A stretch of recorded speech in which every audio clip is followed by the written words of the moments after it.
Jim, got any issue with how LeBron handled that Game 1 disaster? Well, I do from a leadership perspective, Yes. just because of the body language. Steve, you've been in this situation where a teammate messes up, okay? And as a leader, that's when you're defined about leadership, when times are tough. When things are going well, yeah, you can do anything, but not to say anything to JR at that critical time, because you still got overtime. The game is not over.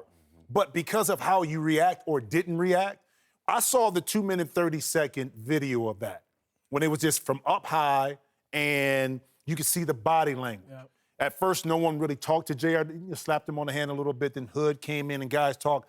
But LeBron, after he got his question answered about the timeout, talking to Ty Lue, the hand on the head, the frustration, that led to everybody else being a little quiet. They didn't know what to say to JR because the leader himself didn't take command. He wouldn't even look at JR. And that's the toughest part because, Steve, as you know this, as a teammate, whether you're LeBron or somebody else, having a voice on the team is so important, especially when something goes wrong. That's when you really need to step up. I don't care if it's like, bruh, you know what? It was a mistake. It's over. Let's move on to overtime. No, I agree. Look, I get where LeBron's coming from. He's like, look, just know the score. Right. All right? No, I get it. And then looking at Ty Lue, just know when we got a timeout, call a timeout. I get where he's coming from, but you're exactly right. Not only is the game not over, the series isn't over. Even if the game were over, you still got a series to play. It's only the first game. And LeBron did not set a good tone leadership-wise. And here's the thing. Yes, JR blew an opportunity, but as bad as it was, I think people are overblowing it a little. He didn't cost them the game. I would bet, I'd love to get LeBron to look in that situation. I'd love JR to go back up with it or whatever. But in most cases, they probably wouldn't have scored. In most cases, you don't score in a situation like that. So LeBron had to get himself right. He didn't shoot for like 2 minutes in the overtime. So he wasn't right either. And obviously the rest of his team wasn't. Whether or not they scored, Chris, they need to know in that situation there's a timeout left. Whether it's Ty Lue, LeBron, the leader. How do you know? Listen, LeBron has a photographic memory where after a Celtics game, he can recount every turnover he had. Yet here we are, game 1 of the finals, 4 seconds left. He didn't know they had a timeout. Guys, I know LeBron's been incredible through 2 games, but to me, Steven, that's awful for LeBron not to know they had a timeout. Yeah, I look at this 2 different ways. I played with Tim Duncan, and it's a lot of times I was the emotional guy. I made a lot of mistakes, not knowing plays coming out of timeout, being young. And a lot of times I come out the game just frustrated. Even with Tim, Tim's frustrated with me. But the way he stayed into the game, the way he kept his composure, it was contagious around the whole team, regardless of what was going wrong. If a team went on a run, you need your star player engaged at all times, regardless of what's going on. LeBron should have called his teammates in, look, we made a mistake. We still have a chance to win this game in overtime. Let's focus on that. But I understand him getting frustrated, too. You get 51, 8, and 8, and one person can't make a free throw, one can't know the score, one can't call a timeout. Like, what more? You say I'm the coach. Should I actually be the coach and call a timeout? But, Steven, did it not carry into overtime? LeBron was 0 for 4 in overtime. He looked like he was checked out, right? We've seen him check out before. And he got in that moment with Steph Curry where he shoved him. It seemed like that rattled him. And, you could argue it really changed the series. Let's backtrack. LeBron has been the most talented, dominated player on this team since probably grade school. Yeah. So he's dealt with players that are not up to his level. So he's dealt with this before. In high school, listen, he could have averaged 50 in high school, okay? But he chose not to because he needed his teammates in order to win big. His first iteration at Cleveland, when they went to the finals, you know the team. Nobody was up. So he's been through where he has to carry, and he understands where that leadership would go. And sometimes that raw emotion that you want to let go, we want to see, sometimes you got to contain that in those situations because in that point, Steve, as you know as a professional, it feeds negativity to the rest of the team. And it's contagious. And it's contagious. Yeah. But at the same time, like, we have to understand that his team, LeBron is one of the best teammates you can have. Exactly. So people talking about supporting your teammates, how much more you want him to support his teammates. He's carried them all year. They get so many open shots, they're not making them. So I don't understand the narrative of him not supporting his teammates. He's supporting them. He just needs them to do their job. But Steven, you saw the one guy in that huddle clapping was Kyle Korver, trying to get the negativity out and get them excited for overtime and let's rally, let's get past it. And when LeBron, everybody looks to LeBron for everything, and he's just like, Mental fatigue. At the end of the day, regardless of how frustrated he is, those other 14 guys, they have a job to do. Do your job, and he won't be frustrated. And you've seen him do this before with some of the, texts and Instagram posts and things like that. But this postseason, I thought he's been great. I mean, all through those tough Eastern Conference series, he's never kind of turned on his teammates, like, comments that you've seen him make in the past. This was the first time this postseason that you looked at him like that wasn't good leadership. He get a pass. Yeah. With all LeBron's put into this year and all the ways his teammates have failed him, are his days in Cleveland numbered? I mean, I think they're numbered, but nobody knows for sure. Look, it all depends on what his motivation is going forward. And his group and LeBron have always said it's about winning. Right. As it should be. As it should be. If it's about winning and chasing the GOAT title with Jordan, then you're either going to Philly, Houston, or San Antonio. Oh, man. If it's about lifestyle, preparing myself for life after basketball, I've got Uninterrupted and all my businesses out here, then maybe you go to LA and you think, well, me and Paul George, we could be good. We'll be in the hunt. But winning isn't the number one priority to me if you go to the Lakers. Or if it's just my family loves it in Cleveland, does he want his sons to go to his alma mater, St. Vincent St. Mary High School?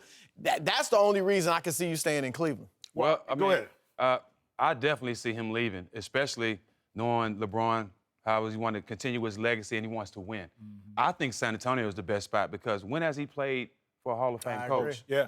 You know what I'm saying? And this is a situation where he'll be coached, he'll be with the best two-way player in the game, and he'll be in an organization that has banners, that's used to winning. I think that'll be a great situation. He go to Houston, that's a good look too.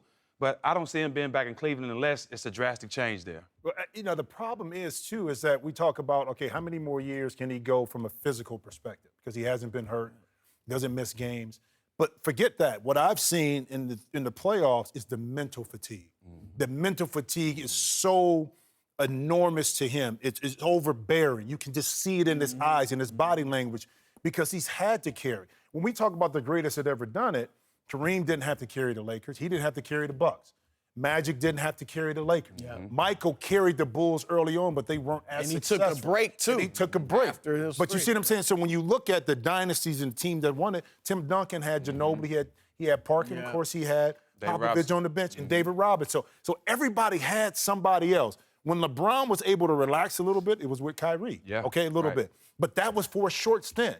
Other than that, he's been having to carry the mental aspect of it, answering everything, being at fault, having the highs and lows. So to me, the question comes down when he wants to leave, where can I be mentally free enough to get back to really enjoying the game? Well, mentally free, we know LeBron's a leader. He wants to be the alpha.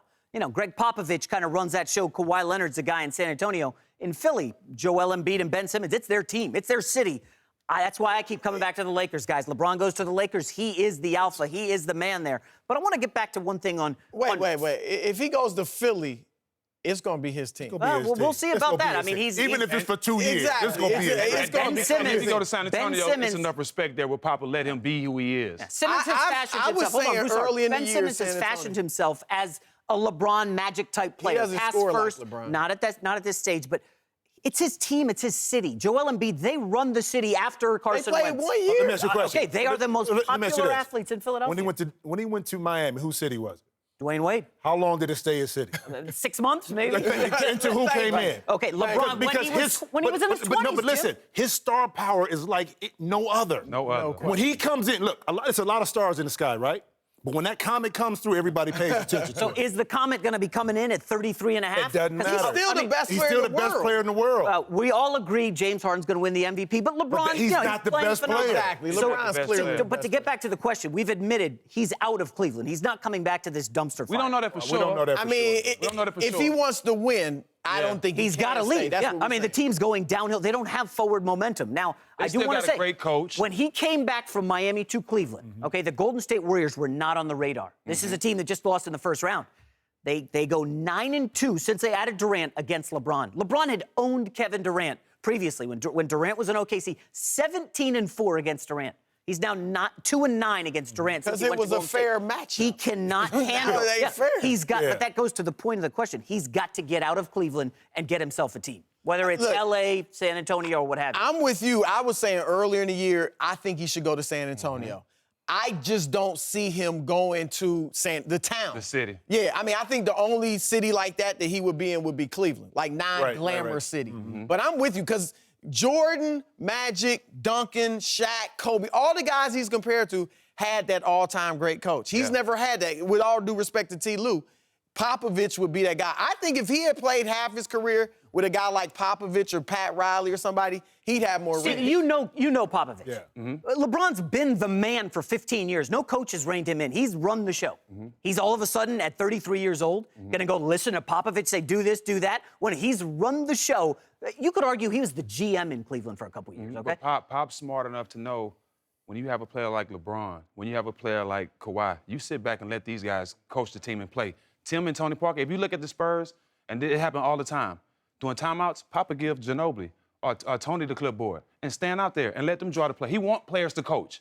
He want guys like LeBron on his team. Kawhi's not that guy. He's quiet. He's laid back. Tony's done. So he need a guy like LeBron to come in and be a vocal leader. LeBron's never played with a guy like Kawhi, ever. Yep. That'll be special. Well, I tell you what, too. Steve Kerr said this. They said, Steve, with all this talent, how do you manage to stay out the way? How do you he said, listen, I try not to F it up. Because I do all my prep. We do everything in practice. Right. But in the game, that's when the players really have to have a voice. And when you trust the players that you have, it's a lot easier for a coach on the sideline to allow his players to have a voice. This is when you don't have trust, when the coach is always intertwined in each and every play, each and every time down the court.